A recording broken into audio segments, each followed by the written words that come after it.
are finished. Because they're carrying, it's a simple thing.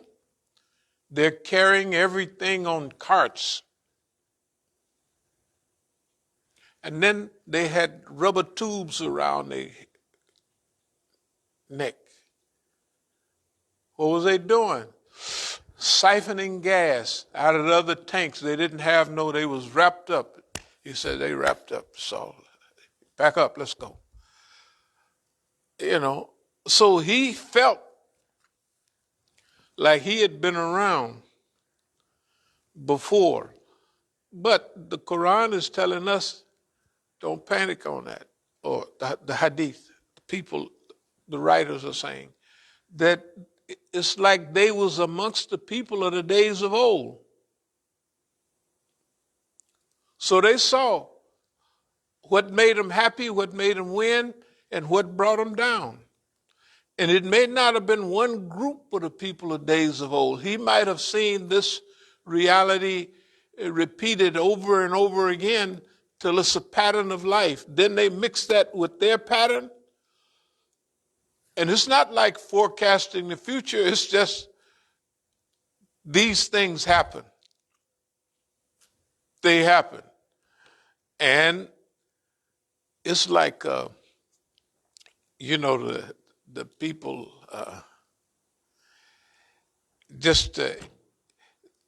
some of the predictions in the Bible, there'll be wars and rumors of war. If you predict that, you can't lose because there's always either a war or a rumor of war. When have you lived and there was no war or a rumor of war or some senator, we got to go to war, or we didn't like that war, we just finished, right? So it's wars or rumors of war because it's always been like that, right? It's always been like that. So if you predict that, you're not no big brain. You just kind of trust in, well, I don't remember when it wasn't no war. And then I read history. It was never a time in world history where we either wasn't a war in that spot, or they was planning one, or they just got back from one, all over the world, right? And then they talk about every now and then, they used to use floods of biblical proportions. They definitely have them now. If they didn't believe it 20, 30 years ago when we was up on 8th Street, they believe it now. We gave khutbahs about it then. You couldn't miss. Because every now and then you're going to get some floods of biblical proportions. The only thing about it is they done regular it up. And now they regularized floods of biblical proportions, right? Cyclones, hurricanes, and that's a little too regular. But that means that puts not pressure on us, but that means we got to do something fast. Not that we throw away patience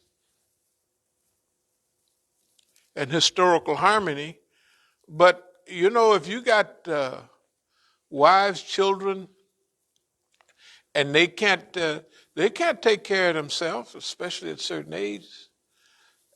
And when they get into their thing and they get a little education, but they're not going to learn nothing from the white folks. They can sit in them schools for the next 500 years. And all they're going to teach them is how to fit in to what they done made. They do not teach rebellion. They don't teach it. They don't teach remaking. They don't teach real historical analysis. They teach conformity. And you don't want to conform? I was listening to the news this morning. It was about, one thing was about a principal here in D.C.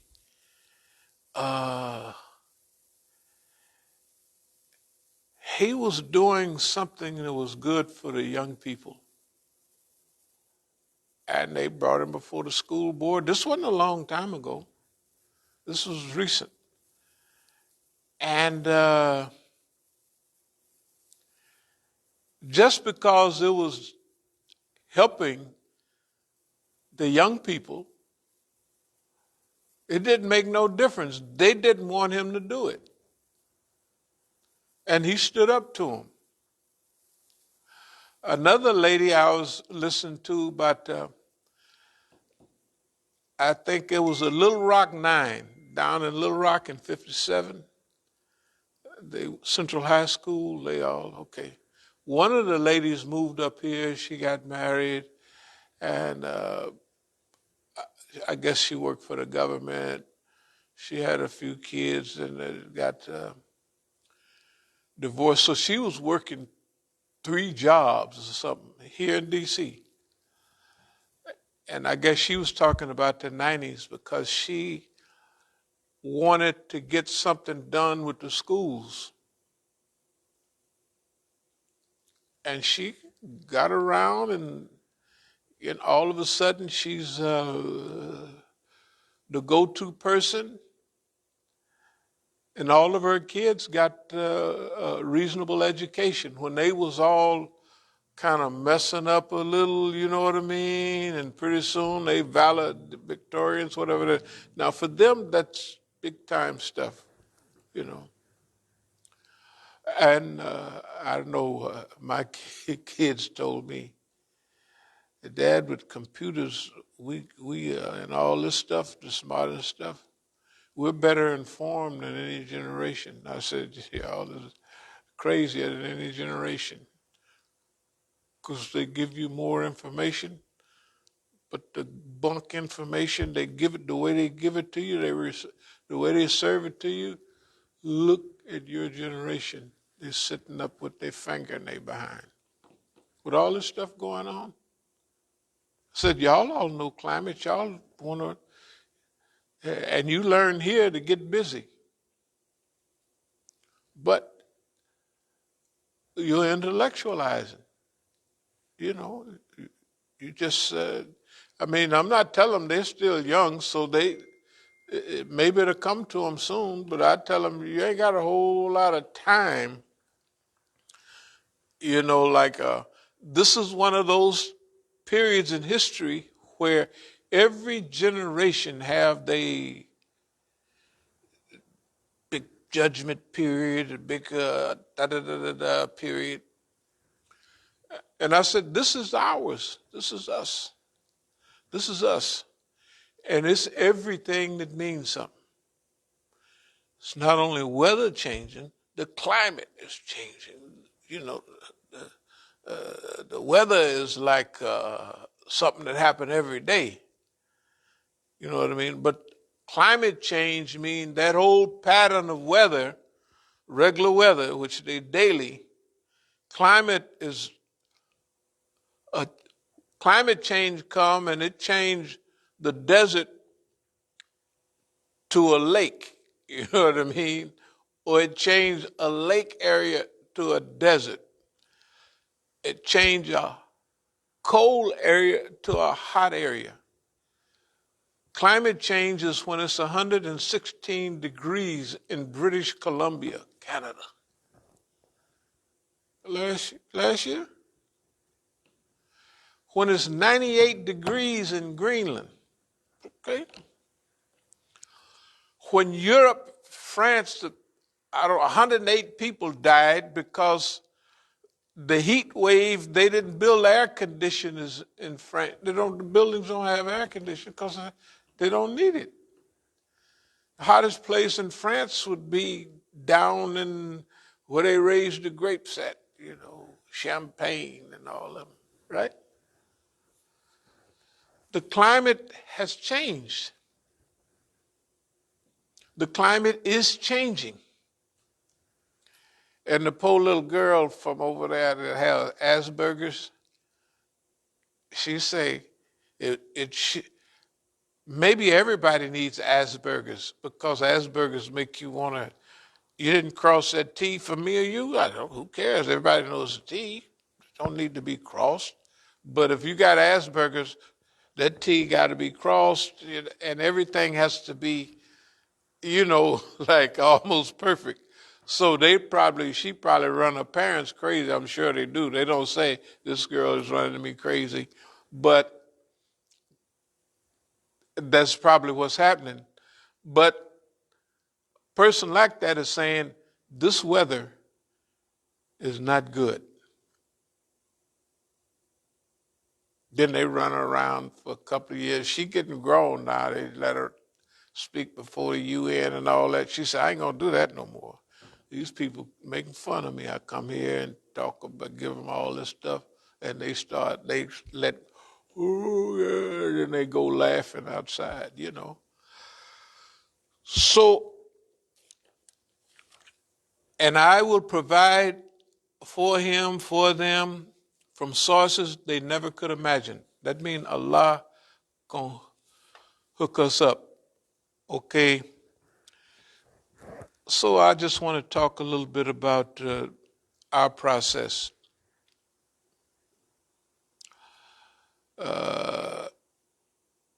So our process now is to clown the system, non-confrontational assault on modern ignorance. That's basically how we're going to fight the Zionists. The same way we've been doing. We just make fun of them. Why is that? What's that going to do? Well, the Zionists are really, really arrogant. You ever notice how arrogant they are? They won't listen to nobody or nothing. So if you make fun of them or tickle them, they be mad. And that's why they always mad at us. Because we just jump on them and we don't respond to them. When they have the Palestinians or something, they have a conference at the university and they're talking to, challenging each other. The Palestinians are trying to be reasonable and look intelligent. Well, we ain't trying to be reasonable. We ain't trying to be intelligent. Sucker, what you talking about? Da, da, da, da, da. We can do anything. We can play the dozens. We can do anything we want. We don't have to, we're not trying to be on TV next week. Don't put me on that end. Stuff like that. So we can't lose. Malcolm said it because we don't fight within the framework they produced. You're going to fight within there, there ain't nobody going to stay in there. You get whooped to death.